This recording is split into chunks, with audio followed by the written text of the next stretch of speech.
Hello everyone, आप सबका श्रृंखला दादी नानी में बहुत बहुत स्वागत है। आज मैं लाई हूँ आपके लिए एक जातक कहानी। जातक कहानियाँ वो हैं जिसमें गौतम बुद्ध के द्वारा दी गई शिक्षा है। आपको जातक कहानियाँ सुनना पसंद है तो आप इस कहानी को ज़रूर सुनिएगा। हाँ, एक बार की बात है, एक नगर में एक भिखारी रहा करता था। भिखारी वो कुछ भी मांग के लाता तो क्या देखता कि उसके पास कुछ भी बचता नहीं था। वह बहुत परेशान हो गया था। सोचता था कि मेरे भाग्य में कुछ है भी या नहीं है, क्या मैं ऐसा ही रहूँगा जीवन भर या कुछ मेरा आगे भी होगा। यही सोचता रहता था। किसी ने उसे एक बार बताया कि तुम जाओ और जाकर गौतम बुद्ध से अपने सब प्रश्नों के उत्तर मांगो। तो वो सोचता है कि क्या गौतम बुद्ध मेरे प्रश्नों का उत्तर दे पाएंगे। फिर वो सोचता है मैं खाली तो हूँ ही, क्यों ना ऐसा करता हूँ, जाकर अपने प्रश्नों के उत्तर मांग ही आता हूँ। जब वो जा रहा होता है तो जाते जाते रात हो जाती है। तब तक वो एक घर के आगे रुकता है और घर के आगे जैसे ही रुकता है तो गृह स्वामी और उसकी पत्नी सीधा आते ही हैं और उसे आते ही अपने घर अंदर आने का निमंत्रण देते हैं। उसका खूब आदर सत्कार करते हैं। फिर उससे पूछते हैं, उस व्यक्ति से पूछते हैं कि तुम कौन हो और कहाँ जा रहे हो। वो बताता है, वो सब कुछ बताता है और ये भी बताता है कि वो गौतम बुद्ध के पास अपने प्रश्नों के उत्तरों के लिए जा रहा है। तो इस पर गृह स्वामी और उसकी पत्नी बोलते हैं कि हमारा भी एक प्रश्न है, अगर तुम जा ही रहे हो तो क्या तुम हमारा प्रश्न गौतम बुद्ध से पूछोगे। तो वो कहता है कि हाँ, मैं तो जा ही रहा हूँ, तो क्यों ना आपका भी प्रश्न पूछ लूँगा, बताइए क्या समस्या है। वे दोनों बताते हैं कि हमारी एक कन्या है जो जवान हो गई है, लेकिन आज तक वो कुछ भी नहीं बोलती है। हमें यही नहीं समझ में आता है कि ये गूंगी है या कभी ये बोल भी पाएगी। क्या तुम गौतम बुद्ध से पूछ के आ जाओगे कि ये बोल भी पाएगी या नहीं बोल पाएगी। इस पर वो व्यक्ति बोलता है कि आपकी समस्या तो गंभीर है, मैं जाऊंगा तो अवश्य ही आपके लिए ये प्रश्न पूछ कर आऊँगा। इतना बोल के अगली सुबह वो तड़के निकल जाता है। जाता है रास्ते में देखता है कि उसे एक पहाड़ी से दूसरी पहाड़ी जाना था। वो बहुत परेशान हो जाता है, अब मुझे इस समय एक पहाड़ी से दूसरी पहाड़ी जाने में कौन मदद करेगा, मैं कैसे जाऊंगा। तब तक उसे एक बूढ़ा व्यक्ति मिलता है। बूढ़े व्यक्ति को अपनी समस्या बताता है तो बूढ़ा व्यक्ति कहता है बस इतनी सी समस्या है, देखो मैं तुम्हें अभी चुटकियों में पहुंचाता हूँ। बोलते ही वे दोनों दूसरी पहाड़ी में आ जाते हैं। वो हैरान हो जाता है। वो कहता है कि आप कौन हैं जिन्होंने मुझे पल भर में एक जगह से दूसरी जगह पहुंचा दिया। तो वो उसे बताता है कि मैं एक जादूगर हूँ और मेरे पास ये जादू की छड़ी है, इसी से मैं एक जगह से दूसरी जगह आराम से ले आया।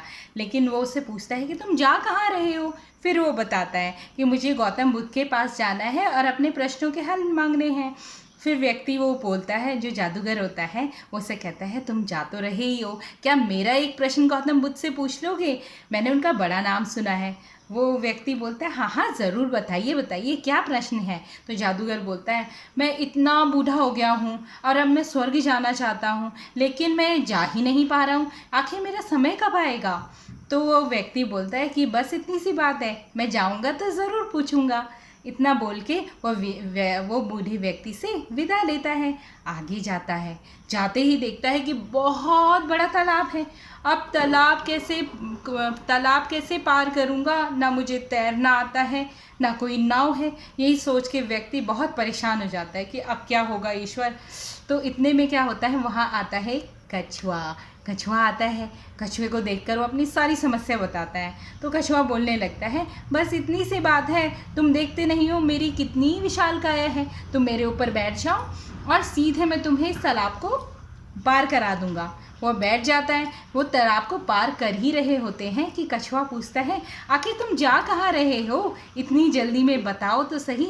तो वो फिर अपनी बात बताता है कि मैं गौतम बुद्ध के पास जा रहा हूँ। कछुआ बोलता है अरे भाई, जब तुम जा ही रहे हो क्या तुम मेरा एक प्रश्न गौतम बुद्ध से पूछ लोगे। तो व्यक्ति बोलता है हाँ, मैं तो जा ही रहा हूँ और इसमें कोई समस्या भी नहीं है, बताओ बताओ तुम्हारा प्रश्न क्या है।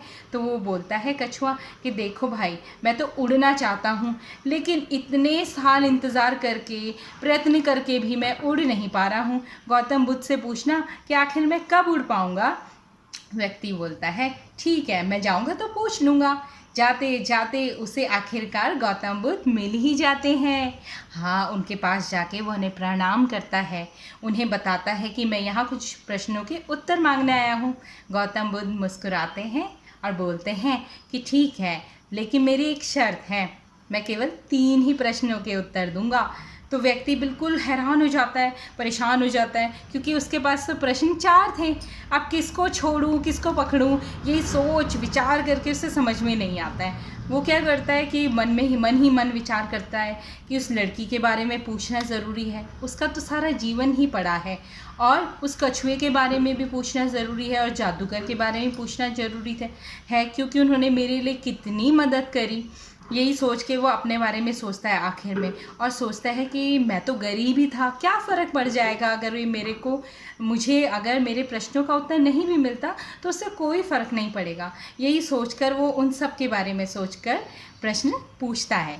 तो गौतम बुद्ध मुस्कुराते हैं और जवाब देते हैं। कहते हैं कि जो कछुआ है, जब तक वो अपने शरीर से वो कठोर भाग को निकालेगा नहीं, तब तक वो उड़ कैसे पाएगा, तब तक तो उसका शरीर भारी है ना। और वो जो जादूगर है, उसकी छड़ी देखी है तुमने? छड़ी, जब तक वो छड़ी उसके पास रहेगी, वह मृत्यु लोक छोड़कर वहाँ स्वर्ग में कैसे जाएगा? उसकी मोहमाया तो उस छड़ी में है। और रही बात उस लड़की की, तो उस लड़की को जैसे ही उसका जीवन साथी मिलेगा, वो अपने आप ही बोलने लग जाएगी। ये सारे जवाब मिलते ही वो व्यक्ति वहाँ से निकलता है और ईश्वर का धन्यवाद करता है, जाने लग जाता है। जाते जाते वो फिर वहीं तालाब के पास पहुँचता है। कछुआ मिलते ही पूछता है, पूछा तुमने मेरे बारे में पूछा? व्यक्ति कहता है, हाँ। गौतम बुद्ध ने बोला कि जब तक तुम अपने इस कठोर भाग्य को छोड़ोगे नहीं, तब तक तुम उड़ कैसे पाओगे? तुम्हें इसे त्यागना होगा। इतना बोलता ही है कि वो व्यक्ति क्या करता है, कछुआ जो होता है अपना भाग को एकदम छोड़ देता है। भाग जैसे ही उल्टा गिरता है, उसमें हीरे जवाहरात होते हैं। हाँ, उसे देख के उस व्यक्ति की आंखें चौंधी आ जाती हैं कि ये क्या हो गया, यहाँ तो बहुत सारा खजाना है। तो कछुआ से बोलता है, ये तुम्हारे लिए है, क्योंकि तुमने मेरी मदद की थी ना। तो इतना सुन के व्यक्ति बड़ा खुश होता है, कहता है अब तो मैं गरीब रहा ही नहीं, मेरे पास इतने हीरे जवाहरात आ गए। वो फटाफट से उन्हें अपनी झोली में भर लेता है। सोचता है कि यार अब मैं कैसे जाऊँगा आगे। तब तक क्या होता है, वही जादूगर आ जाता है तुरंत। कहता है, मैं जानता था तुम्हें मेरी आवश्यकता होगी, पहले ये बताओ मेरे सवाल का क्या उत्तर था। तो फिर व्यक्ति बताता है कि बुद्ध ने कहा था कि जब तुम अपनी छड़ी त्यागोगे तभी स्वर्ग जा पाओगे। वो इतना बोल नहीं था कि अपनी सीधे छड़ी उठा के उस व्यक्ति को देता है और कहता है, मुझे तो तुम ही इसके हकदार लगते हो, ये लो छड़ी और मैं तो निकला स्वर्ग। इतना बोल के वो स्वर्ग चले जाता है। व्यक्ति भी छड़ी घुमाता है और सीधे पहुंच जाता है उस घर में। वहाँ पहुँचता ही है कि गृह स्वामी और उसकी पत्नी दौड़े दौड़े आते हैं और पूछते हैं कि अरे आप आ भी गए, आप बताइए बुद्ध ने हमें क्या बताया, हमारी बेटी के लिए जल्दी बताइए, हमसे कदाचित इंतज़ार नहीं हो रहा है। यही सुन के व्यक्ति बोलता है कि आप चिंता मत करिए, जैसे ही उसे अपना जीवन साथी मिलेगा वो अपने आप ही बोलने लगेगी। इतना बोलना ही था कि लड़की ऊपर से दौड़ी दौड़ी आती है और अपने माता और पिताजी को बोलती है कि पिताजी, माताजी, पिताजी, क्या ये वही व्यक्ति है जो रात को रुका था? उसका बोलना सुन के वो दोनों हैरान हो जाते हैं और समझ जाते हैं कि यही इसके लिए योग्य वर है। तो फिर उसके बाद वो व्यक्ति न गरीब रहता है, उसको एक परिवार मिल जाता है, पत्नी मिल जाती है, जादू की छड़ी मिल जाती है। तो वो बताइए आप सबको इस कहानी से क्या सीखने को मिला?